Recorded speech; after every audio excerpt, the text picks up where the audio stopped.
Saya tanya, di antara tiga kandidat ini, siapa yang punya nasionalisme dan patriot nomor satu? Iya. Pak Prabowo. Pak Prabowo.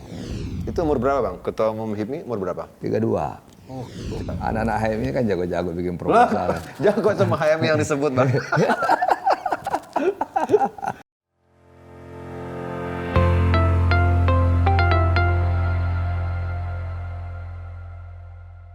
Assalamualaikum warahmatullahi wabarakatuh. Kahmitivers.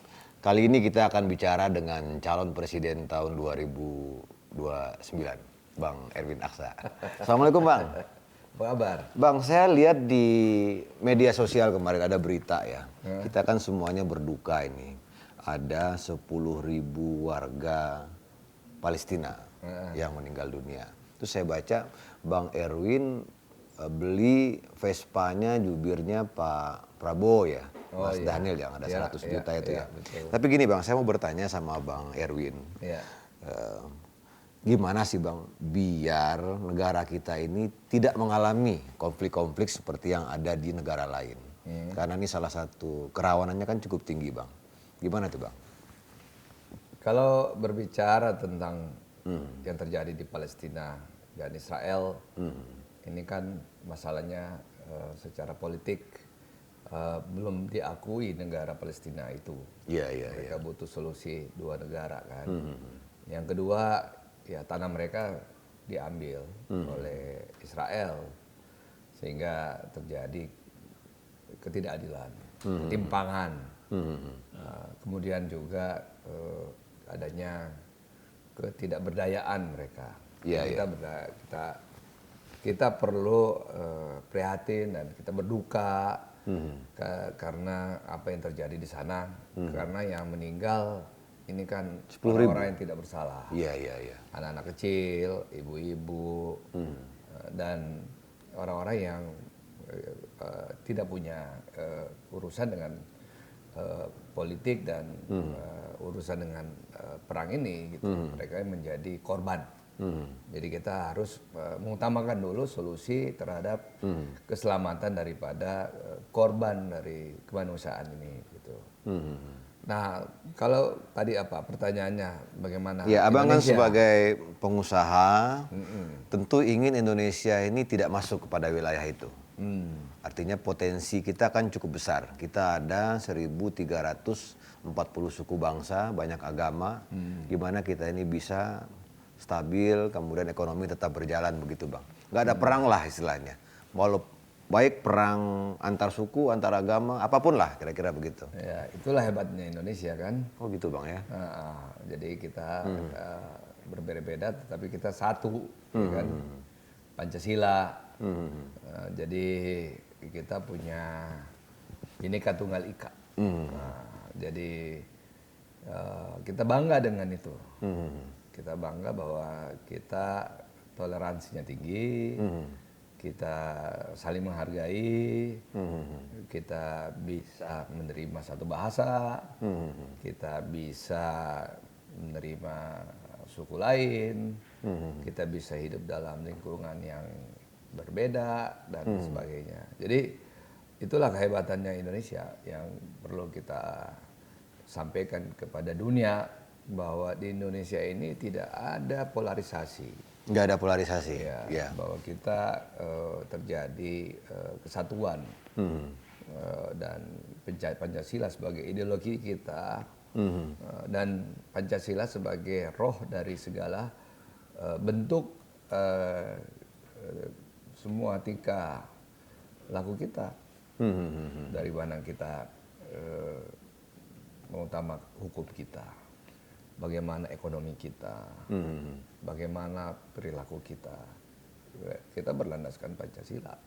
Jadi Bang Erwin melihat faktor yang menyebabkan kita sampai hari ini itu tidak ada konflik segala macam itu termasuk karena masyarakatnya itu ya, toleransinya tinggi ya. Ya, kita kan dulu sebelum adanya Golkar terbentuk, sebelum adanya yang namanya perpindahan Orde Baru ke Orde Lama kan juga konflik ya. Itu kan banyak. Nah kemudian partai-partai kan menjadi tiga. Golkar berdiri, Dan selama 32 tahun kan tenang-tenang aja. Malah Maksudnya gimana Bang? persatuan itu. Maksudnya Abang mau bilang karena ada Golkar ini bisa stabil? Iya, Golkar kan waktu itu membawa kestabilan. Sejak berdiri sampai kemudian ada reformasi. Nah, jadi yang ingin saya katakan bahwa pada saat itu kan kita membela Pancasila. Oh, oke. Karena Pancasila kan waktu itu yang kita pertahankan pada saat waktu Orde Baru perpindahan ke Orde Lama. Orde Lama ke Orde Baru. Jadi kita pertahankan itu dan itulah yang dipakai menjadi ideologi Indonesia untuk membangun, ya, kemudian untuk mempersatukan, kemudian juga memeratakan pembangunan. Iya. Sampai hari ini itu yang menjadi prinsip-prinsip ekonomi kita, prinsip pembangunan kita, prinsip kehidupan kita. Jadi intinya pemersatu begitulah Bang ya. Harus ada yang mengikat kita gitu. Ya. Dan salah satunya mungkin yang lama Bang Erwin aktif di dunia sepak bola juga kan. Ya. Sepak bola itu pemersatu juga ya Bang Ya, Erwin. nggak, pemersatu kadang berantem, ya nggak apa-apa, itu kan biasa. Tetapi kan sepak bola itu adalah hiburan yang sangat diminati oleh orang Indonesia. Sering saya sebut adalah nasionalisme dan kebanggaan. Termasuk sepak bola. Jadi Bang Erwin tadi kita ngomong soal perang, konflik, kemudian Abang menjelaskan bahwasanya kita punya pemersatu, tapi itu saja nggak cukup. Kita harus punya kebanggaan juga ya. Dan Abang belum melihat ada sesuatu yang sangat dibanggakan di bangsa ini terkait dengan prestasi di olahraga yang wah banget gitu ya. Ya, kita hebat di bulu tangkis, ya, kita hebat di berbagai olahraga. Tetapi kan memang olahraga dunia semacam sepak bola, ya kita berharap ya paling tidak menjadi juara ASEAN ya. Itu dulu. Tapi kan kita berharap ke depan dengan banyaknya fasilitas latihan, Iya. atlet juga semakin sadar terhadap gizi dan sport science juga sudah mulai digalakkan.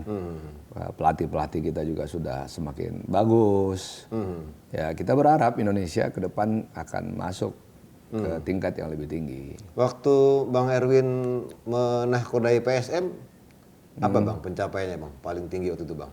Saya runner up 2 kali Runner up 2 kali. pada saat itu. Kalah sama Persija? Enggak, waktu itu 1 Kediri, 1 Persebaya. Oh, iya. Pada saat itu. Yang pertama sama skor. Sama skor? Sama poin. Sama poin. Kalah selisih bola. Oh, 2 kali pertandingan? Enggak, artinya kita runner up, poinnya sama, hanya kalah selisih bola. Nah, jadi yang juara 1 Kediri, itu poinnya sama dengan poin kita. Kita kalah di selisih bola aja. Tapi obrolan langsung dengan supporter di lapangan memang terasa ya. Kalau bola itu menjadi satu sarana pemersatu mereka mencegah konflik dan lain sebagainya gitu ya. Ya, kalau kayak di Makassar, kota kecil, ya olahraga itu termasuk agama buat mereka, masyarakat. Ya nomor 2 aja kita diarak keliling kota kan. Waktu itu mereka anggap bahwa kita nomor 2 juga juara gitu. Saya nggak diceritakan satu pengalaman susahnya mengelola sepak bola ini Bang? Ya memang sepak bola itu manajerial ya, harus ada pengelolaan logistik, pengelolaan tim itu sendiri, pengelolaan latihan, terus kemudian juga pengelolaan rekrutmen, termasuk juga pengelolaan bagaimana mengatur taktik dari permainan itu sendiri. Setiap pertandingan beda-beda. Kita melawan tim A taktiknya begini, tim B taktiknya begini. Jadi semua lah itu harus ada satu ekosistem. Kalau manajemen yang benar di situ. Abang ngikutin nggak perkembangan Piala Dunia U17 ini? Ikutin. Kira-kira siapa nih menurut Abang nih? Indonesia bisa juara nggak nih U17 ini? Kita kan sebagai tuan rumah dapat tiket gratis barangkali ya untuk ikut. Kita nggak masuk kualifikasi atau ikut kualifikasi ya sebagai tuan rumah. Tetapi saya kira menarik bahwa sekarang ini umur 17 pun sekarang sudah punya kelas yang bagus ya. Artinya pemain-pemain, bibit-bibit pemain kita udah bisa lihat lah. Dari situ ya. Bibit-bibitnya, pemain Brasil, pemain dari Afrika dan sebagainya. Jadi Bang Erwin, kalau saya perhatikan abang ini kan ada di berbagai bidang ya. Di olahraga ada, di bisnis ada, kemudian di politik juga ada gitu. Dan kalau yang kita lihat bukan kasus ya, apa namanya, yang 4 bulan terakhir itu, orang kan juga baru tahu, oh ternyata ini donatur toh, maksudnya orang yang mendanai beberapa politisi gitu kan Bang Erwin itu. Kalau istilah sepak bolanya, Bang Erwin tuh orang yang bikin orang nyetak gol gitu loh. Nah, sekarang kenapa Bang Erwin sepertinya kalau saya lihat nyalek di Jakarta ingin terjun langsung gitu? Ya udah waktunya lah saya harus mengabdi kepada rakyat, turun sebagai wakil rakyat, turun sebagai representasi dari masyarakat yang ingin saya perjuangkan hidupnya, ingin saya perjuangkan wilayahnya. Saya tentunya di Jakarta tidak asing karena saya terlibat dalam Pilkada DKI waktu itu, di mana Gerindra Pak Prabowo mengusung Pak Anies dan Sandi Uno pada saat itu ya, sehingga saya sedikit mengetahui peta Jakarta dan alhamdulillah jaringan-jaringan itu masih ada gitu. Tapi kan biasanya Bang Erwin kalau pengusaha, apalagi pengusaha besar seperti Bang Erwin ini kan cenderung menghindari konflik ya. Artinya menghindari konflik. Hanya kemarin itu saya kaget terus terang ketika Bang Erwin ingin mempolisikan Roma Hurmuzi terkait berita bahwasanya Pak Anies punya utang ke Bang Erwin gitu ya. Terus beberapa kali saya lihat juga Bang Erwin ya cuek-cuek aja tampil di media gitu loh. Kan ini kan sesuatu yang sangat dihindari oleh pengusaha sebetulnya. Terlibat dalam pusaran konflik, kemudian muncul di media. Sebetulnya apa Bang Erwin tuh nggak peduli nanti usaha saya terganggu segala macam atau gimana cara berpikirnya itu? Ya nggak ada, emang saya sudah niatkan berhenti jadi pengusaha, usaha dilanjutkan adik-adik saya saja. Ya politisi harus begitu kan? Oh gitu ya. Jadi ya harus tampil dengan argumentasi dan substansi yang benar aja. Intinya abang tidak menghindari konflik, kalau datang konflik ya ayo aja begitu ya? Ya aja, selama substansi saya, argumentasi saya benar, gitu. Jadi kalau seperti hal-hal seperti itu kan, saya tidak berbicara bohong, saya tidak berbicara ngawur. Iya. Jadi begitu. Nah itu yang banyak ditanyakan orang Bang Erwin. Ini abang kan istilahnya membantu Pak Anies Sandi, katakanlah sebagai salah seorang donatur kampanye lah. Nah sekarang kenapa di pemilihan presiden ini malah dukung Pak Prabowo, bukan dukung Pak Anies di Pilpres? Ya namanya politik. Saya sekarang wakil ketua umum di Partai Golkar. Iya. Saya punya partai itu punya punya peraturan organisasi, punya keputusan Munas, punya keputusan pimpinan. Ya kita harus mengikuti itu. Ya, di mana saya sebagai wakil ketua saya harus memberikan contoh bahwa kita harus mengikuti apa yang sudah diputuskan oleh partai. Dan partai kan sudah memutuskan, dan itu melalui keputusan kolektif kolegial. Begitu. Jadi abang dukung Prabowo Gibran ini karena keputusan partai? Keputusan partai kan sudah mengatakan begitu. Dan diputuskan secara kolektif kolegial. Sebagai pengurus partai, tentunya kita harus berjuang untuk menang. Ya, apapun itu. Sehingga saya sebagai wakil ketua, apalagi di bidang strategis, ya saya harus berpikir bagaimana cara menang. Kalau sekarang di wakil ketua umum tim kampanye nasional ya? Ya. Oh yang sama Habib Lutfi, Ya. Bang Dasko gitu-gitu ya? Ya, sama-sama. Iya, Ya kita berpikir bagaimana menang. Tujuan kita kan menang. Politik kan kita nggak mau kalah. Sejauh ini optimis menang Bang, Prabowo Gibran melawan Ganjar Mahfud maupun Anies. Ya kita optimis menang. Kita punya cara untuk menang.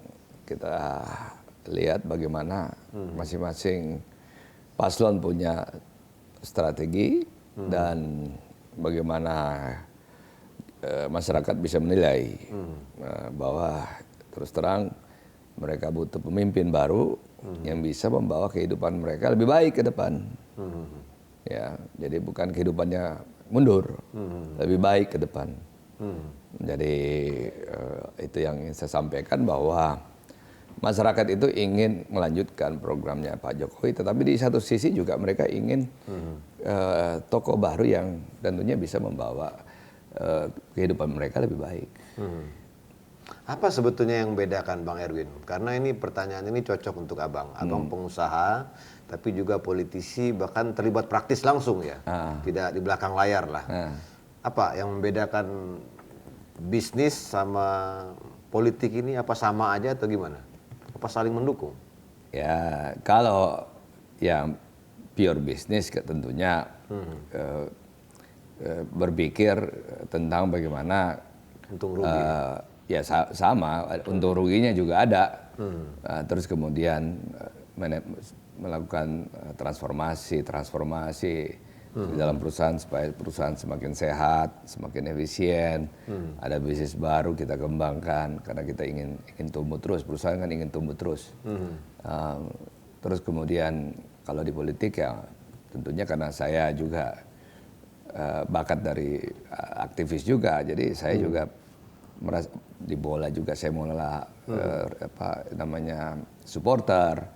Jadi ya sama, bagaimana kita ingin melakukan transformasi, bagaimana kita ingin menjadi yang terbaik, terutama partai kita, Pak Golkar. Terus bagaimana kita bisa menang, bagaimana kita bisa, ya kalau di partai kan bagaimana kita bisa tambah kursi, kemudian kursi itu kita bisa jadi pemenang pemilu, di pilpres kita bisa jadi pemenang pilpres dan sebagainya. Bang Erwin, ini maaf nih, ya kira-kira di kolom komentar di sebuah YouTube tuh saya baca begini, ya Erwin Aksa tuh enak orangnya, maksudnya dia kan bapaknya orang mampu, ibunya orang mampu, nggak pernah susah, ya pantas lah sekarang bisnis lancar, usaha lancar, di politik juga lancar. Betul nggak itu Bang? Nggak juga. Oh nggak gitu ya, ya namanya perusahaan kita itu kan pasang surut juga. Oh pasang surut juga. Nggak semua bisnis bagus. Ada industri-industri yang kami kelola lagi jelek sekarang. Ada yang bagus, ada yang jelek, ada yang jadi nggak begitu juga. Saya juga tidak sekedar langsung menikmati menjadi direktur. Ya saya pernah jadi clerk atau ya jadi tukang catat buku umpamanya. Project manager, pernah di lapangan, ngadapin buruh, ngadapin orang demo, supir-supir saya demo dan sebagainya. Jadi ya mengelola perusahaan juga sama ya? Basisnya meritokrasi, dari bawah berkarir. Dari bawah. Oh maksudnya nggak langsung jadi nggak dapat karpet merah saya. Oh bukan karpet merah. Nggak dapat karpet merah, tidak mendapatkan fasilitas khusus. Ya dibikin susah dulu lah sama orang tua. Disiksa dulu. Contohnya apa Bang kalau dibikin susah itu? Oh ya disuruh tinggal di hutan gitu kan. Di hutan? Ya di pabrik, pabriknya di hutan. Ya kan tinggalnya di bedeng-bedeng. Oke. Jadi kayak gitu-gitu. Tinggalnya di mes lah, mes karyawan gitu kan. Ya, Bang Erwin itu kalau di keluarga tuh anak keberapa? Pertama. Oh anak pertama. Artinya tidak benar kalau Bang Erwin tuh lahir kemudian karpet merah langsung jadi direksi begitu enggak ya? Enggak ada. Di keluarga kita semuanya basisnya meritokrasi. Dan itu kita junjung tinggi, kita pertahankan. Demikian juga organisasi yang saya bidangi kok. Saya bisa naik ke puncak sebuah organisasi karena dari bawah, karena kita merebut tempat itu, karena kita melakukan lobby, melakukan munas dan sebagainya. Ketua umum HIPMI. Ya? Oh, HIPMI ya. Itu abang terpilih di Munas. Terpilih di Munas. Berarti sama kayak Bang Bahlil sekarang loh ya? Ya, Bahlil junior saya. Junior berarti ya. Tapi kok abang belum jadi menteri nih? Ya karena kan saya mau meritokrasi. Saya udah ditawarkan, cuma kan umur saya ngapain muda-muda. Saya harus belajar wisdom dulu dari senior-senior saya. Belajar ilmu bijak. Ya kan? Itu yang anak-anak muda suka lupa. Boleh anak muda hebat, tapi ilmu bijak itu masih dimiliki sama senior.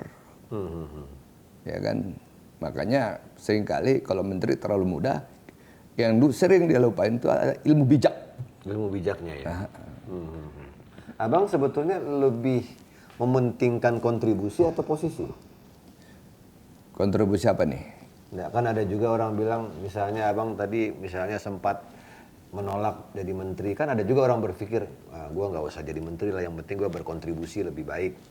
Oh, pasti dalam prinsip hidup saya memberikan kontribusi kepada NKRI. Apapun posisinya. Ya, membuka lapangan kerja, ya kan, memberikan kesejahteraan kepada orang-orang di sekeliling saya, pegawai saya, ya, termasuk masyarakat. Kita memberikan CSR. Umpamanya. Jadi itulah prinsip-prinsip kita. Saya waktu di kabinetnya Pak SBY 2009-2014 saya menjadi anggota Komite Ekonomi Nasional. Oh, oke, Ken. Saya anggota termuda waktu itu di antara semua senior-senior. Di situ, berapa itu, Bang? Di situ ya saya masih 35 lah. 35 saya paling muda. Di situ ada mantan-mantan menteri, menteri keuangan, ya seperti Mas Dede, ya Hatip Basri, ada Pak Sarif Cicip Sutarjo, ada Pak Hairul Tanjung di situ, ada pengusaha-pengusaha besar seperti James Riyadi, Teddy Rahmat dan sebagainya. Jadi saya harus belajar wisdom senior-senior saya. Bagaimana mereka mengambil keputusan dengan wisdom itu. Bagaimana mereka mengontrol emosi mereka. Bagaimana mereka mengambil keputusan di saat yang sulit, ya kan, dan sebagainya. Jadi kita anak-anak muda, ya memang kita tahu bahwa sekarang waktunya anak muda, waktu yang muda. Tapi ingat, anak muda yang sudah belajar wisdom. Negara kita ini negara besar. Negara besar ya. Ya, butuh negarawan yang punya wisdom, yang baik. Mengontrol emosi itu gimana maksudnya, Bang? Karena abang dengan banyaknya kegiatan seperti ini kan kadang-kadang orang seperti abang ini gampang meledak, gampang marah kan. Karena banyaknya urusan itu ya. Gimana sebetulnya cara mengontrol emosi itu dengan urusan yang banyak? Sehingga kita nggak marah-marah sama orang. Jangan, ngapain kita marah kalau orangnya memang nggak perlu dimarahin, ya kan? Yang marah kalau kita jekel, nah itu aja kan. Ya artinya kita ini belajar wisdom dari senior kita. Dari senior itu ya. Ya bagaimana belajar filosofi mereka, filsafah hidup mereka. Karena itu kan sesuatu yang kita perlu pelajari, filsafah. Nah itu yang sering dilupa anak-anak muda. Anak-anak muda sekarang ini kan karena milenial akhirnya tidak santun lagi kepada keluarga, tidak santun lagi kepada orang tua. Contoh. Ini hal-hal yang terjadi sekarang ini yang perlu diperbaiki. Karena ya itu tadi, karena digital, dunia sosial media, mereka lihatnya YouTube, lihatnya TikTok. Nah, akhirnya dulu mungkin anak kecil kalau pamit cium tangan, sekarang cuek aja. Oh, oke. Pakai tos-tosan aja sekarang kan. Jadi kecerdasan sosial itu berkurang ya. Berkurang. Kecerdasan emosional udah berkurang sekarang ya. Ya begitu. Kira-kira begitu. Bang Erwin, ini dalam dunia politik sekarang ini kan kita sama-sama tahu lah. Duit itu kan jadi satu kebutuhan ya. Kita nggak bisa nafikan lah. Bahkan sampai hari ini banyak orang yang caleg-caleg itu belum turun ke lapangan karena belum ada duitnya gitu loh. Nah, Abang dalam tanda kutip sebagai orang yang berduit di politik itu merasa dalam tanda kutip pernah nggak dimanfaatkan atau dikibuli orang, misalnya begini, Bang Erwin ini kita butuh nih segini sekian miliar, ternyata fiktif. Nah itu bagaimana tuh caranya Abang mengetahui hal-hal seperti itu? Begini, kita kan sebagai aktivis kita udah sering lah bikin proposal di markup sedikit. Ya toh, ada kickback lah, ada sisa hasil usaha, ya kan? Jadi sisa hasil usaha itu dari proposal itu. Dari proposal itu. Ya kan anak-anak HMI ini kan jago-jago bikin proposal. Jago sama HMI yang disebut, Bang. Maksud Abang PBHMI mungkin ya. PBHMI. Oh, iya. Jadi gini, yang paling penting dalam sebuah kegiatan politik itu kan event. Event ya. Event itu baru kemudian terbit berita. Ya. Terbit berita, kemudian berita itu menjadi sebuah konsumsi media dan konsumsi sosial media. Dan kemudian dia jadi viral. Karena ada pesan-pesan yang kemudian nyambung dengan pesan-pesan yang dibutuhkan oleh masyarakat. Bang, Gitu. politisi itu kan katanya butuh 3M ya. Katanya nih, M yang pertama itu money, yang kedua media, yang ketiga massa. Bang Erwin katakanlah di money udah oke lah, orang tahu lah kan. Kemudian di massa oke lah, di media oke lah. Kira-kira ini kan apa namanya? Ini istilah lama lah. Money, media, dan massa. Menurut Abang ada tambahan lain nggak yang dibutuhkan oleh politisi hari ini? Enggak, kalau saya 4M. Oh, 4M? Apa tuh, Bang? Kalau yang pertama itu adalah message, pesan. Oh, Ya kan? pesannya harus tegas ya. Harus ada pesan. Kemudian ada media. Medianya harus ada dong. Medianya harus ada. Ada sosial media, ada online, ada mainstream, ada money. Oke, Ya money. kan? Terus yang kedua, make no mistake, jangan blunder. Oh, oke. Ya, dia ada 4. Ya tetap ada money-nya. Money itu yang ketiga. Oh, bukan yang pertama ya? Gitu. Kalau mau orang mau politik pesannya apa dulu? Apa yang kita mau sampaikan pada masyarakat? Apa yang mereka butuhkan? Apa yang mereka rasakan? Apa yang mereka sedang alami? Kemudian kita datang, oh kamu yang bisa berikan solusi kepada saya. Tadi Abang bilang ada 4 hal yang dibutuhkan politisi. Pesan, kemudian media, money, kemudian message. Make no mistake, Make no mistake. jangan bikin blunder. Jangan bikin blunder. Tapi ada ribuan caleg hari ini yang nggak punya money, Bang. Kenapa? Ya nggak punya duit. Oh, kita kembali ke 3P, Oh, apa itu? project. Proposal, bukan? Bukan. Apa itu? Klaim apa yang udah bikin. Oh, Gue udah bikin masjid, Oke. ya kan? Gue udah bikin pesantren. Gue udah bantu A, B, C, D. Yang kedua, presence. Present. Hadir. Hadir ya. Hadir terus ke masyarakat. Belusukan. Ngajak masyarakat ngopi, makan pisang goreng dan sebagainya. Nah, terakhir, performance. Bagus pidato, bagus ngobrol sama masyarakat. Membaur masyarakat. Bisa bicara, public speaking bagus. Ya 3P itu. Nah yang paling penting buat caleg itu hadir. Hadirnya itu ya. Present is power ya. Karena dia absen. Karena ada caleg yang kalau dia pandai nggak perlu duit, cukup modal kopi, cukup modal teh, susu, cukup modal pisang goreng, terpilih. Tapi waktu Bang Erwin terpilih jadi ketua umum HIPMI, emang bisa modal kopi aja? Ya tapi kan saya ada waktu itu murah-murah aja, saya tidak memberikan apresiasi yang luar biasa kepada teman-teman daerah saya karena dipilih karena berdasarkan kepercayaan. Itu umur berapa, Bang? Ketua umum HIPMI umur berapa? 32.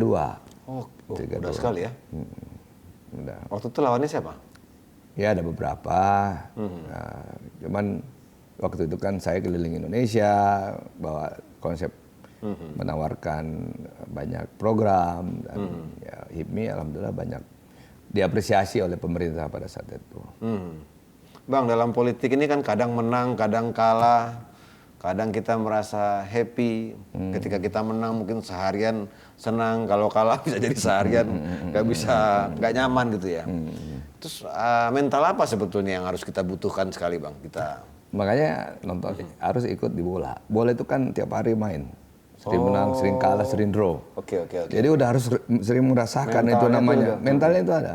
Kalau menang di koran, wah kita ditepukin. Kalau draw ya dicuekin. Kalah ditimpukin pakai botol atau batu. Jadi kalau kalah kita nggak membaca koran, yang ada kita dicaci maki di koran. Tapi kalau kita menang, wah halaman 1 kita dihibur-hibur, ya kan? Habis itu keluar duit lagi bayar bonus. Ya, kalau draw ya kita nggak keluar bonus. Ya kalah kita udah dicaci maki, marah-marah lagi ke pemain. Iya. Jadi kita harus merasakan bahwa kompetisi itu harus sportif. Saya Pilkada Makassar, waktu saya lihat quick count kalah, langsung saya concede. Saya bilang kita kalah, kita terima yang menang. Kita tidak memperkarakan di MK dan sebagainya. Oh nggak diperkarakan di MK? Nggak usah. Kita berjiwa besar, kita negarawan. Kalau kita kalah ya kalah sudah. Nggak usah lagi salah-salahin lagi saksi. Kemudian saksinya ada suara kita dicuri lah di TPS dan sebagainya. Saksi kita nggak kerja. Ya kalau kalah ya selesai. Dari quick count karena itu dikerjakan secara saintifik. Ya kita namanya ada concede ya. Kita memberikan ucapan selamat kepada pemenang.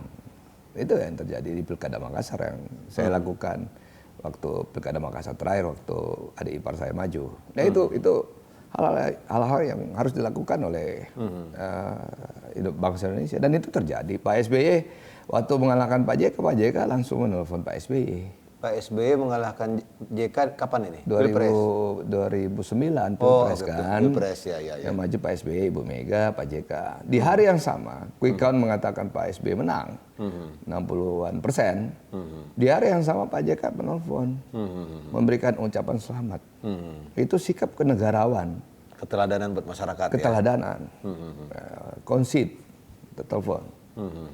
Bahwa selamat Bapak Presiden.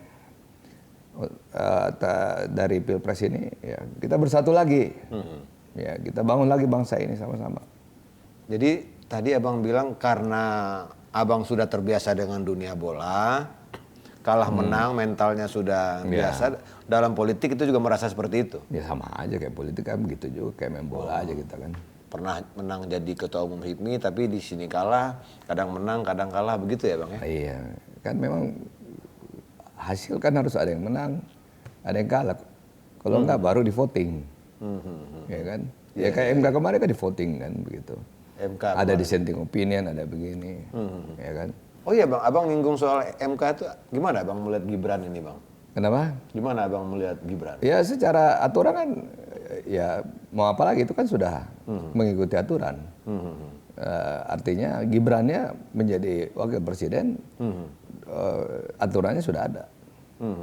Apakah dia melanggar aturan kan KPU nanti kita lihat apakah KPU memverifikasi terus kemudian menetapkan nanti kan tanggal 13. Oh 13 ini ya? Ya. Kalau abang nih secara personal, maksudnya tadi kan abang bilang Golkar. Apa sebetulnya kelebihan dari pasangan Prabowo Gibran ini menurut abang?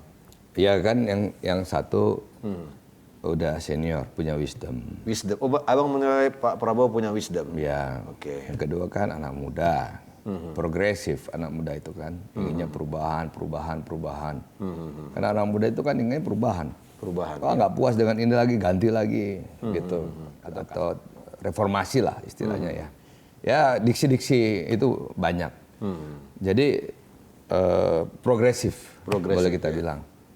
Jadi saya kira kombinasi yang bagus. Kombinasi ya, kolaborasi generasi ya. Ya, tinggal sekarang bagaimana membuktikan bahwa saya berpengalaman. Saya bisa menyelesaikan masalah-masalah ekonomi yang sedang dihadapi oleh masyarakat hari ini. Masalah kenaikan harga beras, pamannya. Masalah lapangan pekerjaan. Kemudian masalah ketidakadilan tadi. Ya kan, masih ada yang merasa hukum ini kok cuma yang dibela orang yang di atas, orang yang di bawah nggak dibela. Ya, itu kan ketidakadilan. Ya sama yang kita lihat yang ada di Israel dengan Gaza. Iya. Masalah ketidakadilan kan. Kalau orang tidak berdaya dibom terus. kita prihatin kan. Masa nggak dikasih air, nggak dikasih makan, nggak dikasih obat. Itu kan penjara Gaza itu. Sedangkan Israel ngebom terus, ya kan. Kalau apa yang abang maksud tadi Pak Prabowo punya wisdom tuh apa tuh? Wisdom apa yang dimiliki oleh Dia kan Pak Prabowo? patriot dan nasionalisme. Patriot, Kayak bola tadi. Kayak bola tadi ya. Nasionalisme dan patriotisme. Saya tanya, di antara 3 kandidat ini, siapa yang punya nasionalisme dan patriot nomor 1? Iya. Pak Prabowo. Pak Prabowo. Oke. Ya. Jadi alasan utama abang karena dia punya wisdom, punya patriot, nasionalisme, kemudian ada kombinasi dengan anak muda, gitu ya. Bang, kembali ke tadi bang. Abang sebagai dalam tadi ya abang bilang ya, orang mapan, orang mampu.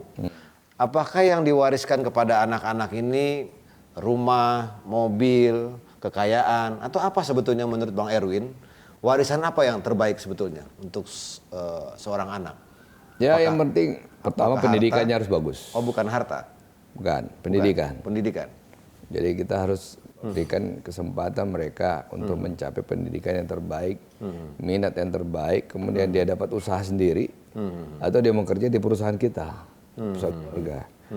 Tetapi kalau dia ingin, minatnya ingin membuat usaha sendiri, kita nggak bisa larang anak-anak kita sekarang ini. Ya artinya kalau itu minatnya, itu bakatnya, dan itu sesuatu yang membuat mereka happy, itulah. Karena kalau enggak, anak-anak sekarang ini paling gampang depresi kan. Anak-anak Indonesia hari ini kalau dapat tekanan mental menjadi tinggi sekarang. Ya itu tadi ya, sosial media dan sebagainya, ada bullying. Karena dengan sosial media ini kan orang ngebully kan paling gampang. Cyberbullying ya. Nah, jadi tertekan mereka. Gara-gara handphonenya jelek aja dibully sama temennya. Iya kan? Fisik juga ya? Ya fisik juga. Jadi dunia berbeda. Dunia berbeda. Jadi intinya warisan terbaik bukan harta lah ya, pendidikan ya. Pendidikan. Pendidikan. Iya. Bang Erwin, berdasarkan pengalaman abang selama ini, kira-kira 3 hal apa bang? Pesan abang untuk anak-anak muda ini. Apa yang paling ingin abang sampaikan? Ya, yang pertama belajar setinggi mungkin ya. Belajar setinggi mungkin ya. Kemudian jalani minat dan bakat kalian. Dan yang ketiga, jangan pernah give up. Apa? Jangan give up. Ya. Give up itu apa? Jangan pernah ingin mundur atau ingin jatuh kemudian bangkit lagi. Jadi kalau jatuh kita jangan menyerah. Jangan menyerah. Jangan menyerah. Itu berdasarkan pengalaman. Abang pernah mau jatuh kemudian bangkit? Oh iya, kita kan namanya juga bola, jatuh bangun, kalah, menang. Bagaimana menang lagi. Jadi dunia ini adalah dunia kompetisi. Kita harus sportif. Jadi belajarlah setinggi mungkin. Kejar minat dan bakat kalian. Belajar, kejar minat dan bakat, dan jangan menyerah. Jangan menyerah. 3 itulah Bang Erwin ya. Yang terakhir nih Bang, apa keputusan paling penting dalam hidup abang? Yang abang merasa keputusan itu sangat strategis gitu loh. Apa? Yang sangat strategis? Ya, mungkin abang kan ada juga orang yang dihadapkan pada satu pilihan dan dia tidak bisa cepat memutuskannya. Tapi ada keputusan yang sangat strategis dalam hidup abang itu apa? Ya, keputusan yang paling strategis dalam hidup saya, kalau hati saya mengatakan saya harus begini. Contoh, saya di Golkar, saya nggak pernah keluar dari Golkar. Hati saya di Golkar. Keputusan saya di sini. Keputusan saya dulu di 2019 saya mendukung Prabowo Sandi, berbeda dengan partai saya. Karena hati saya begitu, mengatakan begitu. Kemudian hati saya sekarang adalah Prabowo Gibran, ya karena partai saya mengatakan begitu. Harus saya ambil keputusan. Kalau politik ini jangan pakai perasaan. Maksudnya kita jangan menyenangkan semua orang? Ya, jangan pakai perasaan. Perasaan taruh di rumah aja. Oh. Makasih Bang Erwin. Kita doakan Bang Erwin bisa mencapai apa yang dia inginkan dan terpilih menjadi caleg di Jakarta. Kahmitivers, terima kasih. Yakusa, salam bahagia. Bang Erwin, ada lagi yang mau disampaikan Bang? Aman. Salam buat teman-teman penonton Kahmi TV. Ya. Assalamualaikum warahmatullahi wabarakatuh.